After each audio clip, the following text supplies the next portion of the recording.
Hello everyone, मैं रीनू मलिक आप सभी का आपके अपने channel is way to study पे स्वागत करती हूँ। अगर आप चैनल पे नए हैं तो जल्दी से चैनल को सब्सक्राइब करें। आज हम लेसन 5 कोयल एंड पेट्रोलियम की रीडिंग करेंगे।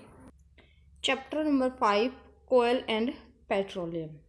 ये लास्ट क्लास में हमने स्टार्ट किया था, आज हमारी क्लास सेकंड है। मैं एक बार आपको फटाफट रिवाइज करवा देती हूँ कि प्रीवियस क्लास में हमने क्या पढ़ा था। इसमें फर्स्ट पढ़ा था हमने नेचुरल रिसोर्सेज। कुछ रिसोर्सेज नेचुरल होते हैं, कुछ आर्टिफिशियल होते हैं। Inexhaustible natural resources and exhaustible natural resources. Natural resources की क्लासिफिकेशन की 2 टाइप से नेचुरल रिसोर्सेज होते हैं। उसके बाद हमने कोल पढ़ा था कि कोल है, कोल के क्या क्या प्रॉपर्टीज़ होती हैं, क्या क्या कोयल के यूज़ होते हैं और ये कैसे बनता है। इसकी पूरी हिस्ट्री हमने कोयल की पढ़ी थी। यहाँ से हमारा क्वेश्चन क्या बनेगा, कार्बनाइजेशन। कार्बनाइजेशन क्या होता है या कोल है क्या, कैसे बनता है, उसका प्रोसेस क्या होता है, ये हमने लास्ट क्लास में कर चुके हैं। हम फॉसिल फ्यूल भी हमने लास्ट क्लास में पढ़ा था कि फॉसिल फ्यूल की डेफिनेशन ये क्या है, ये कोयल माइन है, ये हम लास्ट क्लास में कर चुके हैं। आज हमारा जो टॉपिक रहने वाला स्टार्टिंग करेंगे वो करेंगे कॉक से। कॉक क्या होता है? It is a tough pores and black substance. It is an almost pure form of carbon. ये कार्बन की सबसे प्योर फॉर्म होती है। इस लाइन को आप टिक कर लेना, कार्बन की प्योर फॉर्म होती है। Coke is used in the manufacture of steel and in the extraction of many metal.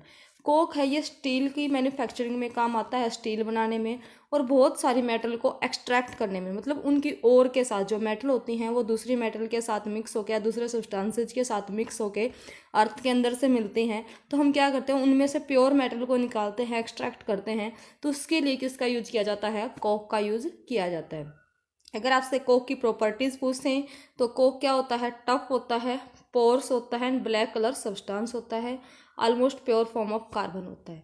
अगर यूजेस पूछें तो manufacturing in steel and in extraction of many metals. So ये टॉपिक आपको क्लियर हो गया होगा। नेक्स्ट पॉइंट पे चलते हैं। नेक्स्ट पॉइंट है कोलतार। अब देखो कोलतार, या इसको क्या बोलते हैं हम? तारकोल। क्या होता है ये? It is A black thick liquid. Black colour का थिक लिक्विड होता है विद एन अनप्लीजेंट स्मेल। इसकी स्मेल भी अच्छी नहीं होती।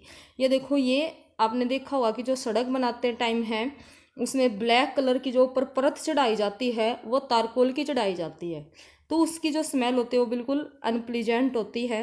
It is a mixture of, ये किसका मिक्सचर होता है? अबाउट 200 सब्सटेंसेज, 200 सब्सटेंसेज का मिक्सचर होता है।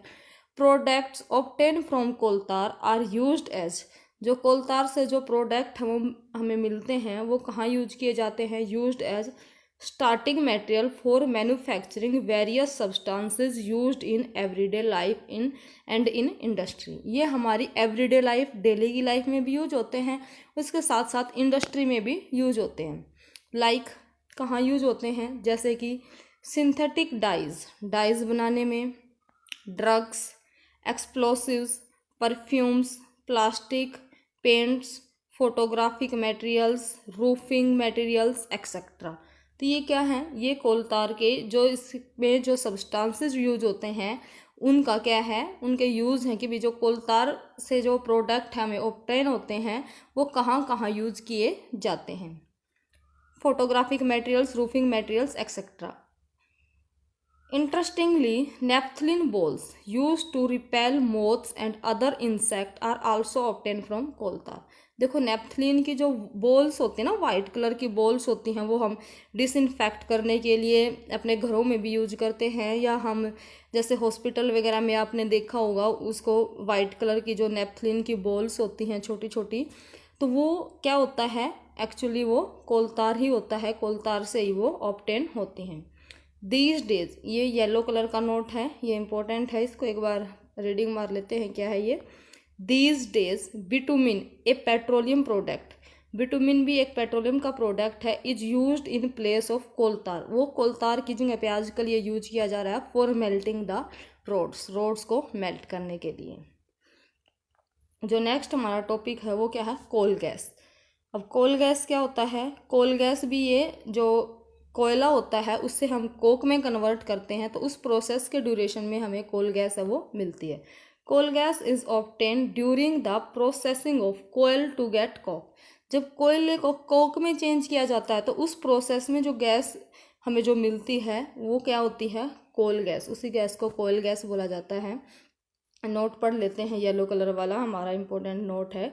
Coal gas was used for street lighting for the first time in London in 1810 and in New York around 1820। इस कोयल गैस को 1810 में तो लंदन में और 1820 में न्यूयॉर्क में एज ए स्ट्रीट लाइटिंग भी यूज किया जाता था, कि भी स्ट्रीट में लाइटिंग के लिए भी कोयल गैस का यूज किया गया है। Nowadays it is used as a source of heat rather than light. अब आजकल जो हम इसका यूज़ कर रहे हैं ना, वो हीट जनरेट करने में यूज कर रहे हैं रादर देन लाइट, कि लाइट के उसमें इसका यूज नहीं किया जा रहा, हीट में यूज किया जा रहा है। जो कोल गैस होती है it is used as a fuel in many industries, बहुत सारी इंडस्ट्रीज में एज ए फ्यूल यूज होती है। Situated near the coal processing plants, जो कोयल के प्रोसेसिंग प्लांट्स हैं वहाँ पे इंडस्ट्रीज लगाई जाती हैं और वहाँ पे कोयल गैस का यूज किया जाता है। तो ये तो हमने देखो कार्बन के बारे में पढ़ लिया। कार्बन, फिर कार्बन से जो कार्बन की जो फॉर्म बन के आई हैं, कोक, कोल तार पढ़ा है हमने, कोल गैस पढ़ा है। तो ये सारी क्या हैं, कार्बन से ऑब्टेन हुए हैं। और जो कोक है वो कार्बन की सबसे क्या है, प्योरेस्ट फॉर्म है। अब हम जो नेक्स्ट हमारा जो मटेरियल है वो क्या है, जो नेक्स्ट हमारा टॉपिक है वो क्या रहेगा, पेट्रोलियम। आपने पेट्रोलियम सुना होगा, हम वाहनों में एज ए फ्यूल पेट्रोल डलवाते हैं, डीजल डलवाते हैं। तो ये सभी हमें पेट्रोलियम से ही मिलते हैं, ये दोनों पेट्रोलियम के ही, पेट्रोलियम इनका मेन कंस्टिट्यूट है और पेट्रोलियम से ही एक्सट्रैक्ट करके पेट्रोल, डीजल और भी मटेरियल से हम पेट्रोल से निकालते हैं। You know that petrol is used as a fuel in light automobiles. Petroleum है, जो पेट्रोल है, पेट्रोल है वो हल्के जो ऑटोमोबाइल्स होते हैं, हल्के व्हीकल होते हैं, जैसे कि मोटरसाइकिल, स्कूटर्स एंड कार्स, इनमें एज ए फ्यूल यूज किया जाता है। Heavy motor vehicles like truck and tractors run on diesel, वो किस पे चलते हैं, डीजल पे चलाए जाते हैं। जैसे ट्रक, ट्रैक्टर होते हैं जो हैवी होते हैं वो डीजल पे चलेंगे। Petrol and diesel are obtain from a natural resource called petroleum. Petrol और डीजल दोनों के दोनों किससे बनाए जाते हैं, एक नेचुरल रिसोर्स है वो क्या है, पेट्रोलियम है, पेट्रोलियम से बनेंगे। The word petroleum is derived from Petra and oleum, जो पेट्रा और ओलियम है दोनों के कॉम्बिनेशन से ये वर्ड आया है पेट्रोलियम। पेट्रा का मतलब होता है रॉक और ओलियम का मतलब होता है ऑयल। इसका मतलब क्या हुआ कि जो रॉक में से जो ऑयल निकाला गया है उसको क्या बोल दिया गया, petroleum. As it is mined from between the rocks under the earth as shown in figure, क्योंकि इसको है माइन करके निकाला जाता है रॉक्स के अंदर से, चट्टानों के अंदर ये भरा हुआ होता है, वहाँ से इसको निकाला जाता है। इन फिगर 5.4, ये फिगर आपकी देखो, ये रही फिगर 5.4। मैं पहले ये फिगर ही समझा देती हूँ आपको आगे चलने से पहले क्या है इसमें। अब देखो इसके अंदर क्या है हमारे पास, यहाँ पे रिजर्वायर रॉक्स हैं ये, और यहाँ पे ऑयल, गैस, ये फिल हैं, ये ऊपर हैं, ये इम्पेरियस रॉक्स हैं, ये रॉक्स हैं, ये देखो दोनों रॉक्स हैं। दोनों रॉक्स के बीच में क्या भरा हुआ, वाटर है, वाटर के ऊपर ऑयल हल्का होता है, ये ऑयल इसके ऊपर तैर रहा है, गैस होती है। और यहाँ पे क्या किया जाता है, वेल्स, कुएं बनाए जाते हैं, और इनमें से कुओं में से क्या निकाला जाता है, गैस या ऑयल है, ये बाहर आएंगे। तो इस तरीके से जो पेट्रोलियम है वो रॉक्स के बीच में फिल होता है और रॉक्स में से निकाला जाता है, इसीलिए इसको पेट्रोलियम नाम दिया गया है। Do you know how petroleum is formed. अब क्वेश्चन ये अराइज होता है कि पेट्रोलियम है वो बना कैसे है। Petroleum was formed from organism living in the sea. अब देखो इस पैराग्राफ को बहुत ध्यान से पढ़ना है क्योंकि ये हमारा एक्सरसाइज का मेन क्वेश्चन बनता है। पेट्रोलियम वाज फॉर्म्ड, पेट्रोलियम बना है किससे, from organism living in the sea, उन ऑर्गेनिज्म से जो सी के अंदर रहते हैं। एज दीज ऑर्गेनिज्म डाइड, ये ऑर्गेनिज्म जैसे ये डाइड हो जाते हैं, इनकी डेथ हो जाती है। Their bodies settled at the bottom of the sea, इनकी बॉडी है सी में बॉटम में जाके सेटल हो जाती हैं। And got covered with layer of sand and clay, और इनकी जो बॉडी है वो नीचे जाके सेटल होती जाएंगी और उसके ऊपर से सैंड और क्ले की जो लेयर्स हैं वो बनती जाएंगी। ओवर मिलियंस ऑफ ईयर के बाद, देखो जैसे हमारा कार्बन बना है ऐसे ही मिलियंस ऑफ ईयर के बाद ये भी हमारा जो पेट्रोलियम है वो भी मिलियंस ऑफ ईयर का टाइम लिया है। कैसे, absence of air, and high temperature, किस किस की प्रेजेंस में, absence of air and high temperature and high pressure. ये कंडीशन, ये एनवायरनमेंट की कंडीशन थी कि वहाँ पे एयर भी नहीं पहुँच पाती, टेम्परेचर भी हाई हो जाता और प्रेशर भी हाई हो जाता है। तो वो जो डेड बॉडीज हैं जो नीचे जम गई थी वो क्या हो जाते हैं, transform the dead organism into petroleum and natural gas. तो वो किस में चेंज हो गए, पेट्रोलियम में और नेचुरल गैस में चेंज हो गए। Look at figure 5.4, it shows the deposit of petroleum and natural gas. अभी हमने फिगर में देखा कि जैसे रॉक्स के बीच में से पेट्रोलियम और नेचुरल गैस हैं वो भरे हुए हैं वहाँ पे। You see that the layer containing petroleum oil and gas is above that of water. देखो अभी हमने ये देखा है कि जो पेट्रोलियम की जो लेयर है, ऑयल है, वो क्या है, वाटर से अबव है।